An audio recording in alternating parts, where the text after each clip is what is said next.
എത്ര കഴിച്ചാലും മതിവരാത്ത അടിപൊളിയായിട്ടുള്ള വെറൈറ്റി ബ്രേക്ക്ഫാസ്റ്റിന്റെ റെസിപ്പിയാണ് ഇന്ന് ഷെയർ ചെയ്യുന്നത്. രാവിലെ നമുക്ക് ഈസി ആയിട്ട് ഉണ്ടാക്കാൻ പറ്റുന്നതാണ്. അതുപോലെ തന്നെ നമുക്ക് കറി ഇല്ലെങ്കിൽ പോലും കഴിക്കാൻ പറ്റും. അത്രയ്ക്കും നല്ല ടേസ്റ്റി ആയിട്ടുള്ള ഒരു ബ്രേക്ക്ഫാസ്റ്റിന്റെ റെസിപ്പിയാണിത്.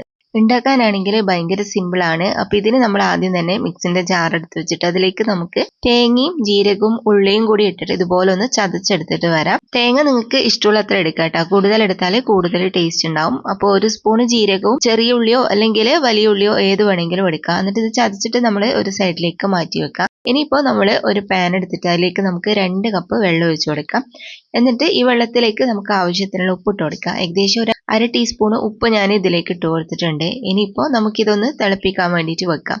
വെള്ളം ഇതുപോലെ നന്നായിട്ട് തിളച്ച് വരുന്ന സമയത്ത് നമുക്ക് ഫ്ലെയിം ഒന്ന് കുറച്ച് വെക്കാം. എന്നിട്ട് ഇതിലേക്ക് നമ്മൾ ചേർത്ത് കൊടുക്കാൻ പോകുന്നത് റവയാണ് കേട്ടോ. റവ വറുക്കേണ്ട ആവശ്യമൊന്നുമില്ല. നമുക്ക് 1/4 കപ്പ് റവ ഇതിലേക്ക് ഇട്ട് കൊടുക്കാം. ഈ സമയത്ത് ഫ്ലെയിം നന്നായിട്ട് കുറച്ച് വെക്കാൻ വേണ്ടിയിട്ട് നോക്കണേ. എന്നിട്ട് ഇത് ഇതുപോലെ നല്ലോണം മിക്സ് ആക്കി കുറുക്കിയെടുക്കാം. റവ ആയതുകൊണ്ട് അറിയാലോ വേഗം തന്നെ ഇതുപോലെ കുറുകി കിട്ടും. നമ്മൾ ലോ ഫ്ലെയിമിൽ വെച്ചിട്ട് ഇതുപോലെ നന്നായിട്ട് ഇളക്കി ഈ വെള്ളം ഒന്ന് വറ്റിച്ചിട്ട് എടുത്താൽ മതി. 2 കപ്പ് വെള്ളത്തിന് 1/4 കപ്പ് റവ കറക്റ്റ് അളവാണ്. ഇനിയിപ്പോൾ നിങ്ങളുടെ കയ്യിൽ കപ്പൊന്നും ഇല്ലെങ്കിൽ വീട്ടിലുള്ള ഏതെങ്കിലും ഒരു ഗ്ലാസ് എടുത്താലും മതി. 2 ഗ്ലാസ് വെള്ളം ഒഴിച്ച് ചൂടാക്കിയിട്ട് 1/4 ഗ്ലാസ് റവ ഇട്ട് കൊടുത്താൽ മതി കേട്ടോ. അപ്പൊ ഇത് ഏകദേശം റെഡി ആയിട്ടുണ്ട്. ഇനി നമുക്ക് ഫ്ലെയിം ഓഫ് ആക്കിയിട്ട് ഇത് വേറൊരു പാത്രത്തിലേക്ക് മാറ്റി കൊടുക്കാം.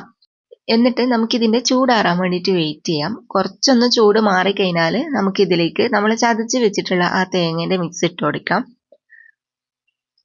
പിന്നെ ഞാനൊരു 1/4 കപ്പ് മൈദയും കൂടി ഇതിന്റെ കൂടെ തന്നെ ചേർത്ത് കൊടുക്കുന്നുണ്ട്.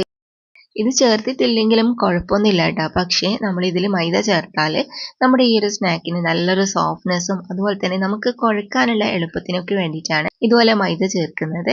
ഇനിയിപ്പോൾ മൈദ തീരെ താല്പര്യമില്ലെങ്കിൽ നിങ്ങൾക്ക് കുറച്ച് ഗോതമ്പ് പൊടി വേണമെങ്കിൽ ചേർത്ത് കൊടുക്കാം.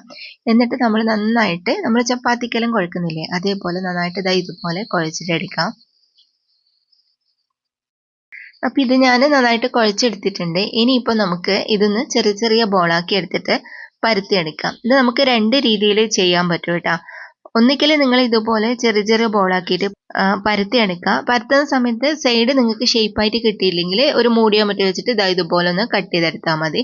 അല്ലെങ്കിൽ നമ്മൾ കുഴച്ച് വെച്ചിട്ടുള്ള മാവ് 2 പാർട്ടാക്കിയിട്ട് ഒരു പാർട്ട് പരത്തിയതിന് ശേഷം നമ്മൾ ഇതുപോലെ ഇങ്ങനെ കട്ട് ചെയ്തിട്ട് എടുത്താൽ മതി. പരത്തുന്ന സമയത്ത് കുറച്ച് മൈദ തൂക്കി കൊടുക്കുക, അല്ലെങ്കിൽ കുറച്ച് വെളിച്ചെണ്ണ കൗണ്ടർ ടോപ്പിൽ ആക്കി കൊടുത്താൽ നല്ല സുഖമായിട്ട് ഇതുപോലെ പരത്തിയെടുക്കാൻ പറ്റും. അപ്പൊ ഈ ഒരു കട്ടിയിലാണ് കേട്ടോ നമ്മൾ ഈ മൊത്തത്തിൽ പരത്തിയെടുക്കേണ്ടത്. അപ്പൊ എല്ലാം നമ്മൾ റെഡിയാക്കിയതിന് ശേഷം നമുക്കിനി ഇത് ഫ്രൈ ചെയ്യാൻ വേണ്ടിയിട്ട് തുടങ്ങാം. ആദ്യം തന്നെ നമുക്ക് കുറച്ച് ഓയിൽ ചൂടാക്കാം. ഓയിൽ നല്ല പോലെ ചൂടായിട്ട് വന്നാൽ നമ്മൾ പരത്തി വെച്ചത് ഇതിലേക്ക് ഇട്ട് കൊടുക്കാം. കുറച്ച് സമയം കഴിയുമ്പോൾ തന്നെ ഇതുപോലെ നന്നായിട്ട് പൊന്തി വരാൻ തുടങ്ങും. അപ്പോൾ നമ്മൾ മറിച്ചിട്ടിട്ട് മറ്റേ സൈഡും കൂടി ഫ്രൈ ആക്കിയിട്ട് എടുത്താൽ മതി. പിന്നെ ഇതുപോലെ ഇങ്ങനെ ഓരോന്നോരോന്നായിട്ട് മാത്രമല്ല കേട്ടോ, ഇത് നമുക്ക് 2-3 ഒരുമിച്ചിട്ട് ഇട്ടിട്ട് ഫ്രൈ ചെയ്തെടുക്കാൻ പറ്റും. അപ്പോൾ ഞാൻ 2 ഒരുമിച്ചിട്ടിട്ട് ഫ്രൈ ചെയ്യുന്നുണ്ട്. പിന്നെ കുറച്ച് വലിയ പാനൊക്കെ എടുത്തിട്ട് നിങ്ങൾ ഫ്രൈ ചെയ്യുകയാണെങ്കിൽ നിങ്ങൾക്ക് ഒരു 5-6 ഒരുമിച്ചിട്ട് ഇട്ടിട്ട് ഫ്രൈ ചെയ്തെടുക്കാൻ പറ്റും. ഒട്ടി പിടിക്കൊന്നുമില്ല കേട്ടോ. അതേപോലെ തന്നെ ഫ്ലെയിം കുറച്ച് വെക്കേണ്ട ആവശ്യമൊന്നുമില്ല. ഓൾറെഡി കുക്കായിട്ടുള്ള റവയാണ്. അപ്പോൾ ഇത് വേഗം തന്നെ ഫ്രൈ ആയിട്ട് വരും.